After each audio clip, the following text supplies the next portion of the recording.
नमस्ते मंडळी. तुम्ही म्हणाल सत्या आज कुठे? तर मंडळी, आम्ही आलो आहे आमच्या गावी आणि गावी ना खूप छान वातावरण आहे. मस्त असा रिमझिम पाऊस, पक्ष्यांची किलबिलाट, अगदी स्वर्गसुख. आणि मंडळी, आमच्या घराच्या अंगणातच ना भरपूर प्रकारच्या भाज्या लावल्या आहेत. त्यामध्येच आळूची पानेही आहेत. मग म्हटलं आज मस्त अशी खमंग खुसखुशीत आळूवडी बनवून घेऊयात. आणि आज आपण या आळूवडीच्या पिठामध्ये अशी एक वस्तू ॲड करणार आहोत ज्यामुळे वडी मस्त खुसखुशीत आणि कुरकुरीत बनेल. त्याचबरोबर रोलही अगदी वेगळ्या पद्धतीने बनवणार आहोत ज्यामुळे मस्त अशा लेयर्स पडतील आणि वडी फ्राय करताना सुटणारही नाही. आणि ही वडी पहा ना, मी तळलेली नाही तरीही किती मस्त कुरकुरीत आणि खुसखुशीत बनून तयार झाली आहे. नमस्ते, मी सत्याज रेसिपी मराठी या चॅनलवर आपले खूप खूप खूप मनापासून स्वागत आहे. तर ही आळूवडी बनवण्यासाठी सर्वात पहिल्यांदा मी आळूची पाने मिठाच्या पाण्यामध्ये स्वच्छ धुवून याची देठं काढून घेतली. त्यानंतर ही आळूवडी मस्त खुसखुशीत आणि कुरकुरीत बनण्यासाठी सर्वात पहिल्यांदा मी येथे पोहे खायच्या चमच्याने 4 चमचे पोहे चांगले कुरकुरीत होईपर्यंत भाजून घेतले आणि मिक्सरमध्ये दळून घेतले. त्यानंतर आळूवडीची खरी चव ही या ठेच्यामध्ये असते, त्यामुळे खलबत्त्यामध्ये किंवा मिक्सरमध्ये हा ठेचा नक्की बनवून घ्या.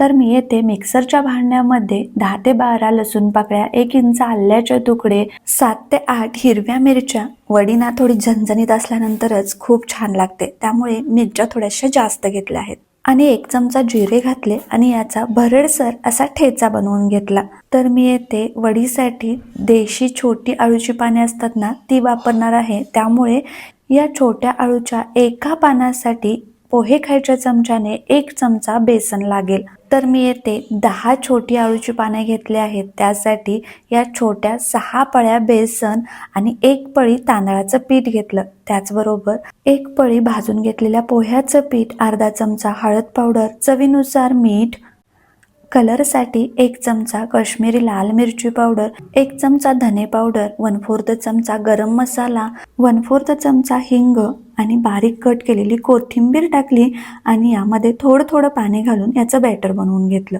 तर कोथिंबीर आणि पाणी घालताना माझ्या कॅमेऱ्यातून स्किप झालं, त्याबद्दल क्षमस्व. आता हे वडीचं बॅटर खूप जास्त दाटसरही ठेवायचं नाही आणि खूप जास्त पातळही करायचं नाही. मी येथे व्हिडिओमध्ये दाखवल्याप्रमाणे कन्सिस्टन्सी ठेवायची. आता इकडे मी धुवून घेतलेली आळूची पाने पूर्णपणे कोरडी झाली आहेत. आता ही छोटी देशी आळूची पाने असल्यामुळे याला शिरा नसतात. तर तुम्ही मोठी पाने घेत असाल तर याच्या अशा पद्धतीने चाकूच्या सहाय्याने पूर्ण शिरा काढून घ्यायच्या आणि त्यानंतर लाटण्याने अशा पद्धतीने आळूची सर्व पाने लाटून घ्यायची. यामुळे पानं अगदी सॉफ्ट पडतात आणि वडी लावताना म्हणजेच रोल बनवताना पान फाटत नाही आणि वडीचा रोल अगदी टाईट होतो आणि त्यामुळे वडीला लेयर्सही खूप छान पडतात. तर पहा, मी येथे सर्व पाने अशा पद्धतीने लाटण्याने लाटून घेतली आणि हे पान पहा किती सॉफ्ट बनतं. आता वडी लावायला घेत असताना आळूची पाने थोडीशी लहान मोठी असतात, त्यामुळे सगळ्यात मोठं पान पहिल्यांदा घ्यायचं आणि या आळूच्या पानाची जी डार्क हिरवी बाजू असते ती खालच्या साईडला करायची आणि पानाच्या ज्या बाजूला फेंट हिरवा कलर असतो त्या बाजूने हे बेसनचं बॅटर लावून घ्यायचं. हे बेसनचं बॅटर लावत असताना पानाच्या सर्व बाजूंनी एकसारखं लावून घ्यायचं. त्यानंतर या पानावरती दुसरं पान ठेवत असताना उलटं पान न ठेवता जसं आपण पहिलं पान ठेवलं आहे त्याच पद्धतीने हे दुसरं पान ठेवून घ्यायचं. तर पहिल्या पानापेक्षा हे दुसरं पान मी येथे थोडंसं छोटं घेतलं आहे पहा. आता हे दुसरं पान लावल्यानंतर याला हलक्या हाताने थोडंसं दाबून घ्यायचं आणि त्यानंतर यावरती बेसन लावायचं. आता हे बेसनची लेअर ही खूप जास्त जाड ठेवायची नाही आणि खूप जास्त पातळही ठेवायची नाही. जास्त पातळ झाली तर पानं खाल्ल्यासारखी लागते आणि खूप जास्त जाड झालं तर पीठ खाल्ल्यासारखे लागतं. आता पहा, मी येथे 3ऱ्या पानाची लेअर लावत आहे. याच पद्धतीने 3ऱ्या पानाच्या वरती 4थं पान आणि 4थ्या पानाच्या वरती 5वं पान, अशा पद्धतीने 5 पानांची ही वडी बनवत आहे. तुम्ही जर वडीसाठी जी मोठी आळूची पाने असतात ती वापरत असाल तर 3 किंवा 4 पानांच्या लेअरची ही वडी बनवू शकता. आता हा वडीचा रोल व्यवस्थित बनण्यासाठी हे बेसन लावलेलं पान दोन्ही साईडने अशा पद्धतीने फोल्ड करून घ्यायचं आणि पानाची ही फोल्ड केलेली बाजू ही हलक्या हाताने प्रेस करून घ्यायची आणि या फोल्ड केलेल्या पानावरतीही अशा पद्धतीने दोन्ही साईडला बेसन लावून घ्यायचं. आता हा आळूवडीचा रोल बनवण्याआधी पानाच्या वरच्या साईडनेही थोडंसं फोल्ड करून घ्यायचं आणि सेम हलक्या हाताने दाबून घेऊन यावरतीही थोडंसं बेसन लावून घ्यायचं. आता या पानाचा रोल बनवत असताना मध्ये पोकळ राहू नये यासाठी अगदी दाबून व्यवस्थित हा रोल बनवून घ्यायचा, म्हणजे वडीला लेयर्स खूप छान पडतात. आणि हे पहा किती छान असा रोल बनवून तयार झाला आहे. याच पद्धतीने मी दुसराही रोल बनवून घेतला आणि आता हे रोल तुम्ही इडली पात्रामध्ये किंवा मोदक पात्रामध्येही वाफवून घेऊ शकता. तर मी येथे इडली पात्रामध्ये 1 ग्लास पाणी चांगलं गरम करून घेतलं आणि त्यानंतर हे वड्यांचे रोल 10 ते 15 मिनिटांसाठी मीडियम फ्लेमवरती चांगले वाफवून घेतले. 15 मिनिटांनंतर वड्या मस्त अशा वाफवल्या गेल्या आहेत. सुगंध मस्त दरवळत आहे.